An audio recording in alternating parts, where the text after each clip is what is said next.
Hello प्यारे बच्चों, Euler's institute के ऑनलाइन क्लास में एक बार फिर से आप सभी का स्वागत है। प्यारे बच्चों, आज फिजिक्स का एक नया टॉपिक आपके लिए लेकर आ गए हैं जो बहुत ही इम्पोर्टेंट टॉपिक है।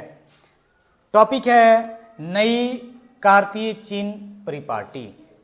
क्या है प्यारे बच्चों? आज का जो टॉपिक है नई कार्तीय चिन्ह परिपाटी के बारे में हम लोग पढ़ेंगे। तो आइए इसको देखते हैं और समझते हैं, ठीक है। चलिए प्यारे बच्चों, चिन्ह परिपाटी, इसको हम क्या बोल सकते हैं? चिन्ह परिपाटी। ध्यान दीजिएगा, चिन्ह परिपाटी क्या होता है, ध्यान दीजिएगा। थोड़ा सा इसको पतला कर लें।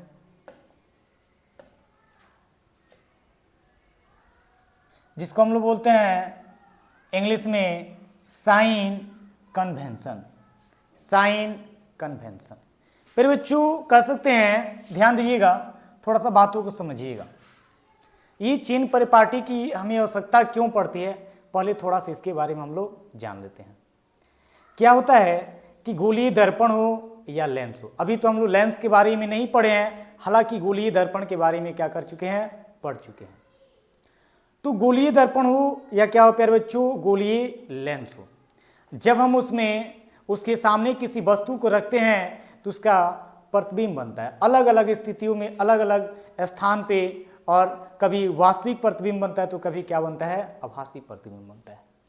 तो इस चीज को निर्धारित करने के लिए कि किसी वस्तु का प्रतिबिंब कब आभासी बन रहा है, कब वास्तविक बन रहा है, दर्पण के आगे बन रहा है, कभी कभी दर्पण के आगे भी बनता है तो कभी कभी दर्पण के पीछे भी बनता है। लेंस में भी वही होता है, कभी वस्तु के साइड ही बन जाता है तो कभी वस्तु के दूसरे साइड में बनता है। तो इस चीज को निर्धारित करने के लिए प्यारे बच्चों हम लोग क्या पढ़ते हैं, हम लोग पढ़ते हैं चिन्ह परिपाटी, या इसी को हम लोग कहते हैं नई कार्तीय चिन्ह परिपाटी। ध्यान दीजिएगा, नई कार्तीय चिन्ह परिपाटी इसी चीज को कहते हैं। तो आइए इसका एक सुटेबल डिफिनीशन आपको देते हैं जिससे आपको स्पष्ट हो जाएगा कि चिन्ह परिपाटी होता क्या है। तो प्यारे बच्चों हम कह सकते हैं किसी गोलीय दर्पण, किसी गोलीय दर्पण या गोलीय लेंस में, गोलीय दर्पण या गोलीय लेंस में बने किसी वस्तु का प्रतिबिंब, किसी गोलीय दर्पण में या किसी गोलीय लेंस में अगर प्यारे बच्चों क्या बनता है, किसी वस्तु का प्रतिबिंब बनता है, तो ध्यान दीजिए प्रतिबिंब का स्थिति और प्रकार, स्थिति और प्रकार बताने के लिए जिस परिपाटी का उपयोग किया जाता है, या यहां बोल सकते हैं जिस नियम का उपयोग किया जाता है, जिस नियम का उपयोग किया जाता है प्यारे बच्चों, चिन्ह परिपाटी कहलाता है, या उसे हम लोग चिन्ह परिपाटी कहते हैं। प्यारे बच्चों इस चिन्ह परिपाटी को हम लोग नई कार्तीय चिन्ह परिपाटी भी कहते हैं। तो वही लिखे, इसे नई कार्तीय चिन्ह परिपाटी भी कहा जाता है। बात समझ में आ रही है? किसी गोलीय दर्पण में या गोलीय लेंस में किसी वस्तु का जो प्रतिबिंब बनता है उसकी स्थिति, यानी वह जो प्रतिबिंब है दर्पण के आगे बनेगा या दर्पण के पीछे बनेगा, या लेंस में वस्तु के साइड बनेगा या वस्तु के दूसरे साइड बनेगा, ठीक है ना। इस चीज का पता लगाना किसके द्वारा लगाते हैं, तो चिन्ह परिपाटी के द्वारा पता लगाते हैं। या एक और कंडीशन होता है, वस्तु का प्रतिबिंब जो है आभासी बनता है तो कभी क्या बनता है, वास्तविक बनता है। इसका भी कौन पता, इसके बारे में भी कौन बताता है, तो आपका बताता है प्यारे बच्चों चिन्ह परिपाटी बताता है। आइए समझते हैं कैसे। लिखा गया है चिन्ह परिपाटी के अनुसार, या लिख सकते हैं चिन्ह परिपाटी नियम के अनुसार। ध्यान दीजिएगा प्यारे बच्चों, इस नियम के अनुसार सभी दूरियां ध्रुव से मापी जाती है। याद आ रहा है आप लोग को, ध्रुव, ध्यान दीजिएगा, यही आपका क्या होता है, ध्रुव। तो जितनी भी दूरियां होती है ध्यान दीजिए, अगर इधर वस्तु को हम रख रहे हैं यहाँ पे वस्तु को रख रहे हैं, इस दूरी को मापना हो तो हम यहाँ से मापेंगे। अगर इसका प्रतिबिंब इधर बन रहा है, इस दूरी को मापना हो प्यारे बच्चों, तो हम कहाँ से मापेंगे? ध्रुव से मापेंगे। अभी इमेज के माध्यम से समझाएंगे। अभी बस इस बात को अपने माइंड में आपको क्या करना है? फिट कर लेना है कि सभी दूरियां जो होती है ध्रुव से मापी जाती है, यानी पोल से मापी जाती है। दूसरी है कि आपतित, ध्यान दीजिए प्यारे बच्चों, आपतित किरण की दिशा में मापी गई दूरी धनात्मक होती है। आपतित किरण की दिशा में जब वस्तु से, ध्यान दीजिएगा, इधर जब वस्तु रखते हैं तो इधर से किरणें आती है और दर्पण से टकराती है, तो ये हुआ आपतित किरण प्यारे बच्चों। तो आपतित किरण की दिशा में अगर हम दूरी को माप रहे, आपतित किरण की दिशा में, विपरीत नहीं, आपतित किरण की दिशा में, तो प्यारे बच्चों दूरी क्या होती है? ये दूरी होती है धनात्मक। आ रही बात समझ में? ये दूरी होती है धनात्मक। अगर प्यारे बच्चों हम बात करें आपतित किरण के विपरीत दिशा में मापी गई दूरी क्या होती है? मापी गई दूरियां जो होती है प्यारे बच्चों ऋणात्मक होती है। आपतित किरण के विपरीत दिशा में अगर हम दूरी को मापते हैं प्यारे बच्चों तो क्या होती है? ऋणात्मक होती है। अभी बात को बस अपने माइंड में रखिए, अभी जैसे हम फिगर के माध्यम से समझाएंगे ये सारी बात क्या हो जाएगी? स्पष्ट हो जाएगी। अगला है प्यारे बच्चों, एक्स अक्ष के लंबवत ऊपर मापी गई दूरी धनात्मक होती है। प्यारे बच्चों, यदि हम लोग एक्स अक्ष की लंबवत ऊपर की तरफ, ये एक्स अक्ष आपका होता है और इसके ऊपर अगर हम ऐसे लंबवत दूरी के ऊपर मापे प्यारे बच्चों, तो ये दूरी क्या होती है? धनात्मक होती है। अगला लिखा गया है कि एक्स अक्ष के लंबवत नीचे मापी गई दूरी क्या होती है? ऋणात्मक होती है। एक्स अक्ष के लंबवत कहाँ? नीचे एक्स अक्ष है, इसके नीचे अगर कोई दूरी मापी जाती है तो ये क्या होती है प्यारे बच्चों? ऋणात्मक होती है। आइए इस चीज को हम लोग फिगर के माध्यम से समझते हैं, ध्यान दीजिएगा। चलिए आइए इस चीज को हम लोग प्यारे बच्चों फिगर के माध्यम से समझते हैं।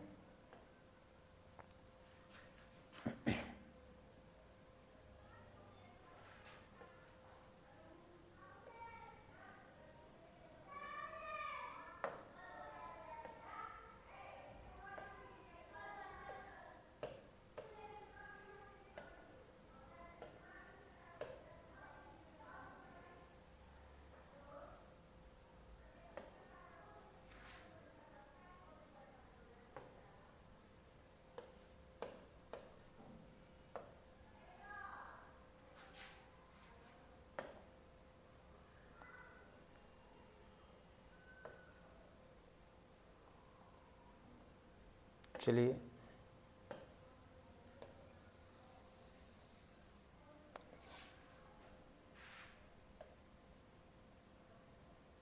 ध्यान दीजिएगा, ये आपका हो गया वाई अक्ष और ये आपका क्या हो जाएगा? एक्स अक्ष। चलिए यहाँ लिख दे रहे हैं, ये आपका क्या है? वाई अक्ष। ठीक है, ये आपका क्या हो जाएगा प्यारे बच्चों? एक्स अक्ष हो जाएगा, एक्स अक्ष। ठीक है, चलिए थोड़ा सा ध्यान दीजिएगा। एक दर्पण यहां पे हम बना दे रहे हैं,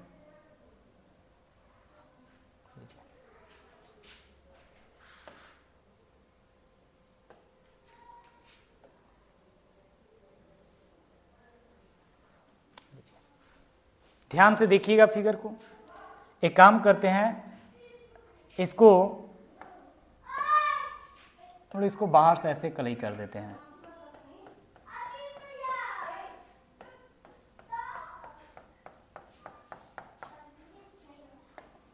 ध्यान दीजिएगा, ठीक है। इसको प्यारे बच्चों हम लोग कहाँ से कलई कर देते हैं? अंदर से।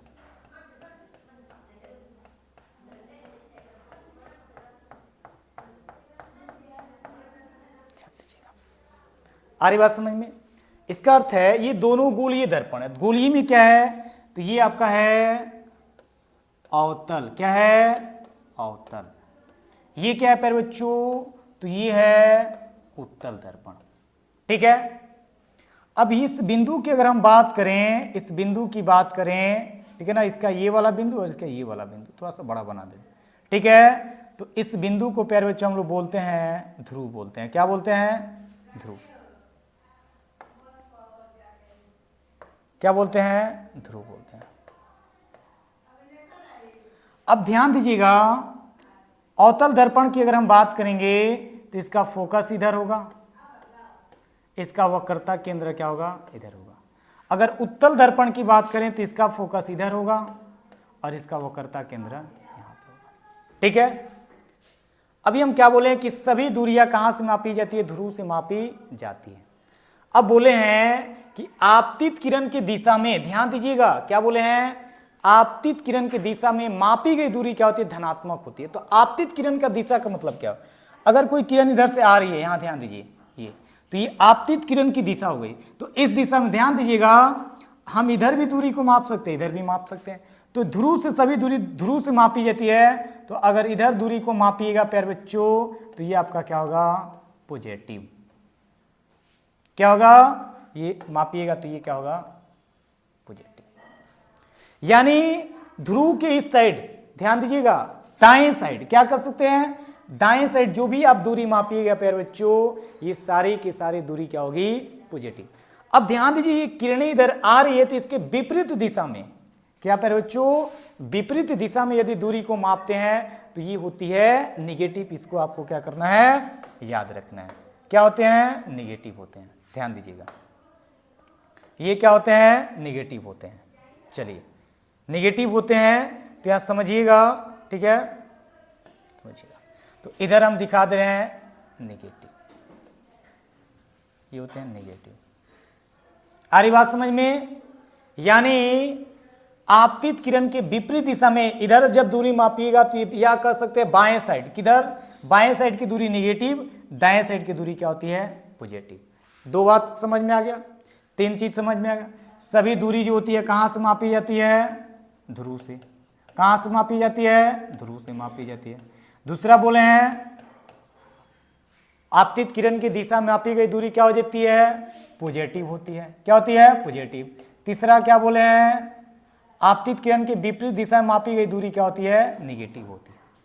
चौथी बात क्या होती है कि ये ऊपर, ध्यान दीजिएगा, एक्स अक्ष के ऊपर लंबवत अगर हम दूरी मापते हैं तो प्यारे बच्चों ये क्या होती है? ये होती है आपका पॉजिटिव, जिसको यहां से हम दिखा सकते हैं, यहां से ऐसे बना देते हैं, ध्यान दीजिएगा, ऐसे दिखा देते हैं पॉजिटिव।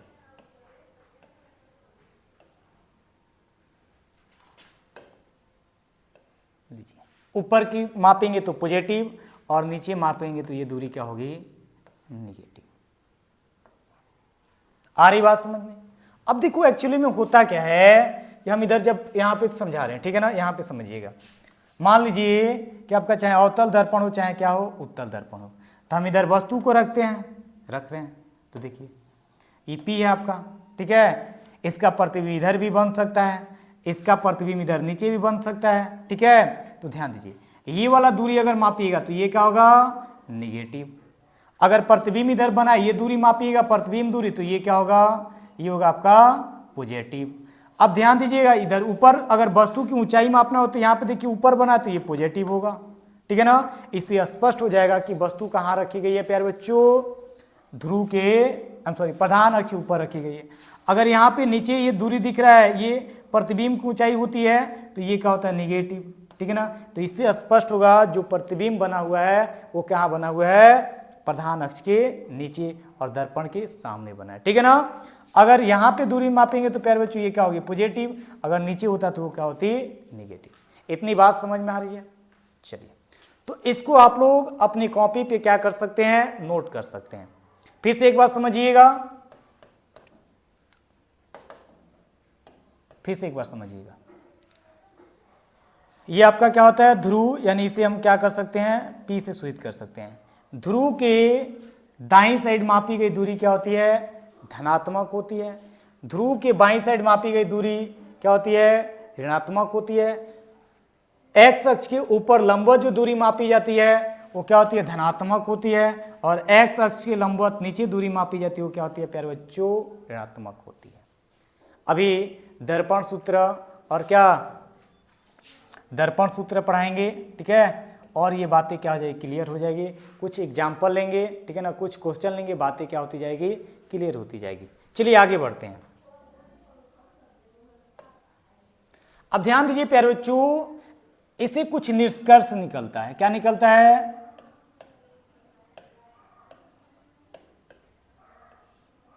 इसे निकलता है कुछ निष्कर्ष। अब क्या निष्कर्ष निकलता है, आइए इसको हम लोग क्या करते हैं, समझते हैं। ध्यान दीजिएगा, हम सबसे पहले यहां लिखेंगे दर्पण। क्या लिखेंगे, दर्पण, ठीक है। क्या लिखते हैं, दर्पण। अब दर्पण दो प्रकार की होती है, उत्तल और क्या होती है, आपका होती है अवतल। लीजिए,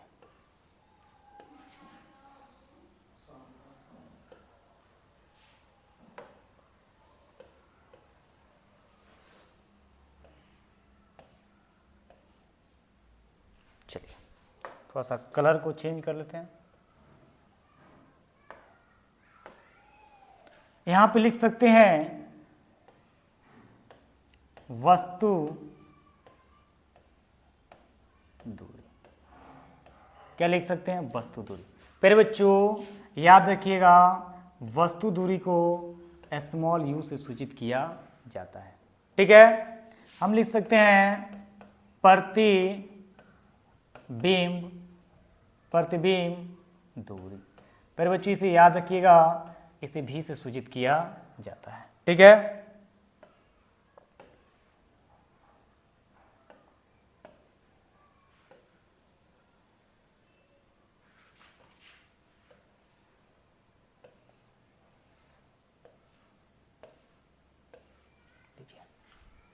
वस्तु दूरी, प्रतिबिंब दूरी, क्या लिख देते हैं, फोकस दूरी, जिसे स्मॉल एफ से सूचित किया जाता है, और एक और है वक्रता त्रिज्या, जिसे हम लोग कैपिटल आर से प्यारे बच्चों क्या करते हैं, सूचित करते हैं। अब क्या निष्कर्ष निकलता है, समझिएगा। हम जानते हैं कि चाहे दर्पण क्या हो, अवतल हो, और चाहे दर्पण क्या हो, उत्तल हो, हमेशा प्रतिबिंब बनाने के लिए दर्पण को हम लोग कहाँ रखते हैं, बाएं साइड रखते हैं। तो यहाँ पे ध्यान दीजिए, इधर की जितनी भी दूरी होती है क्या होती है, निगेटिव होती है। यानी इससे निष्कर्ष निकलता है कि हमेशा वस्तु दूरी क्या होती है, निगेटिव, चाहे दर्पण अवतल हो या दर्पण क्या हो, उत्तल हो। तो प्यारे बच्चों यहाँ पे हम लोग कह सकते हैं, ध्यान दीजिएगा कि यहाँ पे उत्तल दर्पण में वस्तु दूरी होती है वो क्या होती है, निगेटिव होती है।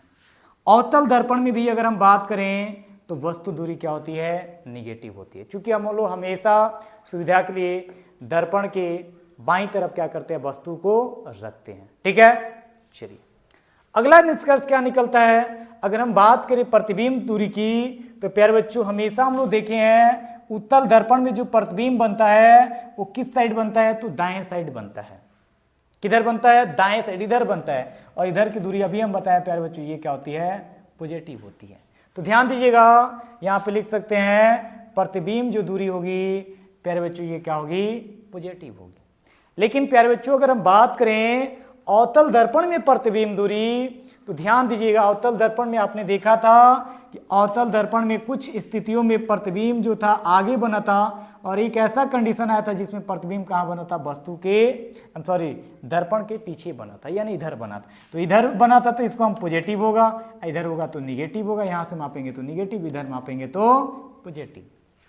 तो प्यारे बच्चों इसमें हम कह सकते हैं कि आपका निगेटिव भी होता है और आपका क्या होता है, पॉजिटिव भी होता है। तो इसको लिख देंगे कि अवतल दर्पण में जो प्रतिबिंब दूरी होती है निगेटिव होती है और पॉजिटिव भी होती है।